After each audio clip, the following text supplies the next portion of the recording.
Have you ever wondered how there are only 5 basic tastes even though we can identify hundreds of different spices and herbs by taste? Well, in this video we'll answer that question and give you an understanding of the science behind the flavor of spices and herbs and how you can incorporate that knowledge to enhance your own cooking. Hey there and welcome back to the Mind of Food. I'm Artie and here we're all about the juicy science and psychology behind what you eat. Consider subscribing if you want to expand your culinary IQ.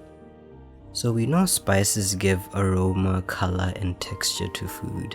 And when we talk about spices, we include things like black pepper, cinnamon, smoked paprika, garlic and others.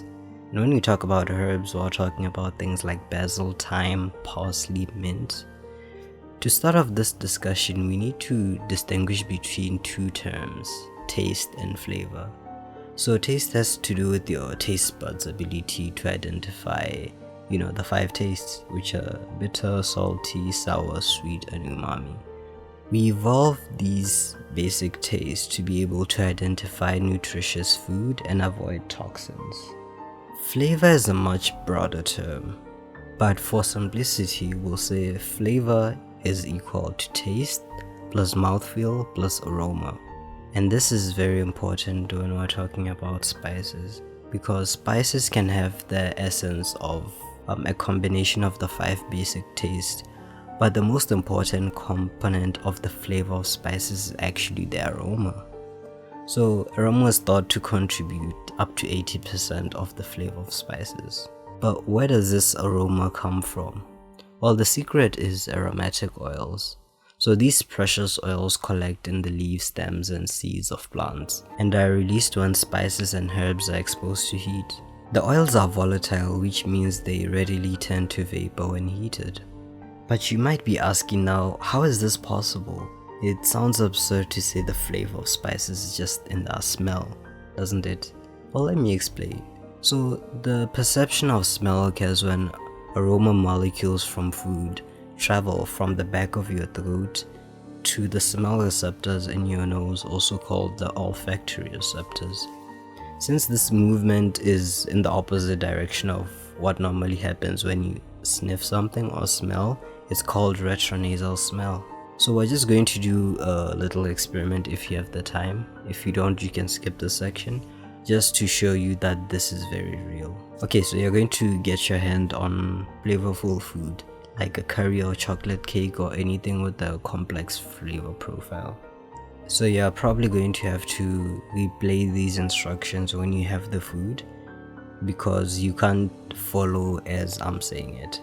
Okay, so you're going to want to hold your breath with your mouth open, and then you're gonna pinch your nose with one hand. And then with the other hand, you're going to grab your spoon or your fork and you're gonna put the food in your mouth.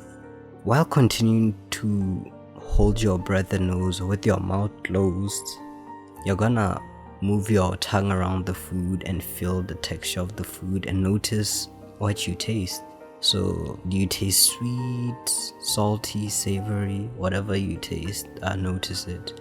So once you're happy, you're just going to release your nose. So let go of your nose and breathe out through your nose, and notice any difference in the flavor you get from the food.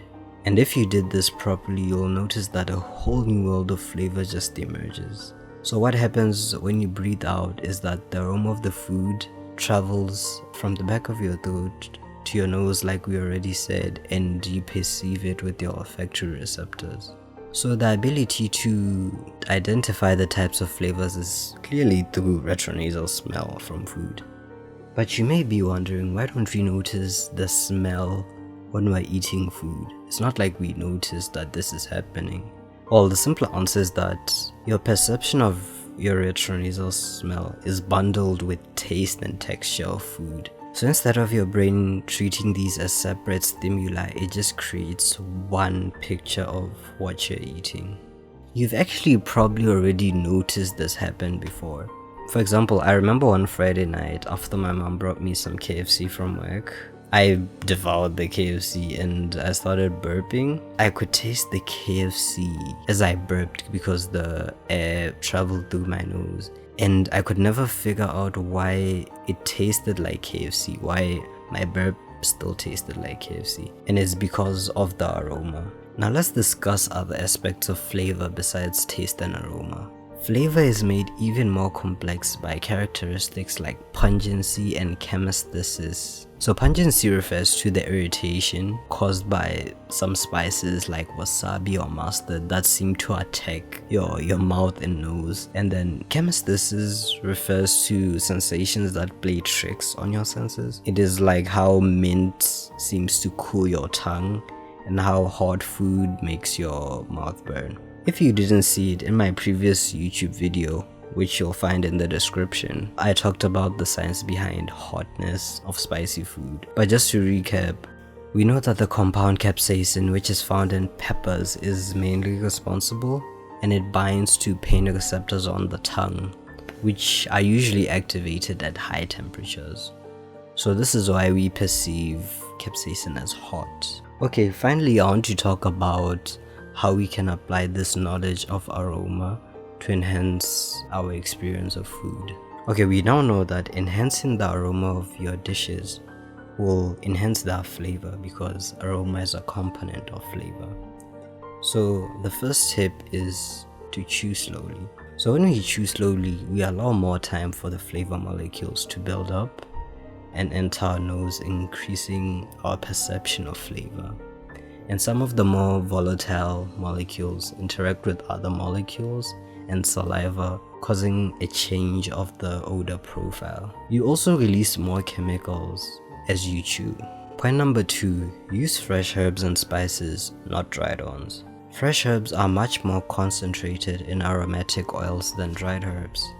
So for raw dishes like salads, it's a no-brainer to use fresh herbs.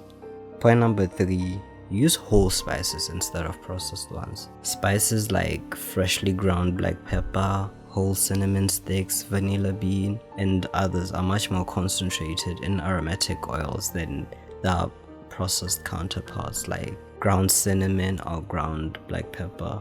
And then point number 4 is to add herbs at the end of cooking. So we know that aromatic oils are very volatile, so the shorter the duration of exposure to heat, the more aromatic oils stay in the dish. And lastly, choose cooking techniques that lock in or intensify flavor. Cooking techniques like sous videing prevent aromatics from escaping while food is cooking, helping to lock in the aromatic compounds.